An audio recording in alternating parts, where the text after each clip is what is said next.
ہر رکاوٹ میں کوئی نہ کوئی بہتری چھپی ہوتی ہے، یہ بات اللہ ہی بہتر جانتا ہے۔ مجھے لوگوں کو پڑھنا نہیں آتا، مگر ان پہ اعتبار کر کے سبق ضرور مل جاتا ہے۔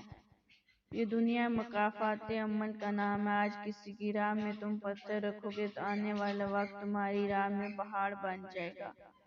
دنیا کا کوئی بھی جذبہ حد سے بڑھنے لگ جائے تو نقصان دینے لگتا ہے، چاہے وہ محبت ہی کیوں نہ ہو۔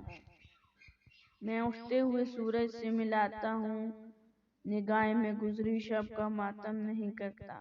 میں فقیروں سے بھی کرتا ہوں تجارت اکثر، جو ایک پیسے میں لاکھوں کی دعائیں دیتے ہیں۔ آؤ دیکھو میرے چہرے کے خد و خال کو، اب مان جاؤ کہ محبت بھی نشان چھوڑتی ہے۔ چھوٹی چھوٹی چیزوں کی وجہ سے پریشان ہو کر خود کو بڑی بڑی بیماریوں میں مبتلا نہ کرو۔ زندگی کو خوب جیو اور بڑی دلیری سے حالات کا سامنا کرتے ہوئے تمہیں ایک فاتح بننا ہے۔ کائنات میں سب سے کڑوی چیز توحید کی دعوت ہے۔ 40 سال سے پیار کرنے والے 40 سیکنڈ میں آپ کے دشمن بن جائیں گے۔ کتنے جھوٹے تھے ہم محبت میں، تم بھی زندہ ہو ہم بھی زندہ ہی۔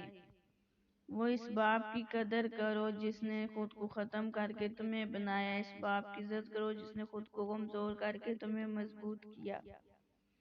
سامنے آنکھوں کی جس بیٹی کے مر جاتا ہے باپ، لمحہ لمحہ زندگی پر اس کو یاد آتا ہے باپ۔ تھوڑے میں خوش رہنا سیکھو، کیونکہ زیادہ کی چاہ تم سے تمہارا سکون چھین لے گی۔ سجدے کی خوبصورتی یہ ہے کہ ہم زمین پر سرگوشی کرتے ہیں اور وہ عرش پر سنی جاتی ہے۔ نصیب کا لکھا مل کر رہتا ہے، کب کہاں کیسے یہ سب میرا رب جانتا ہے۔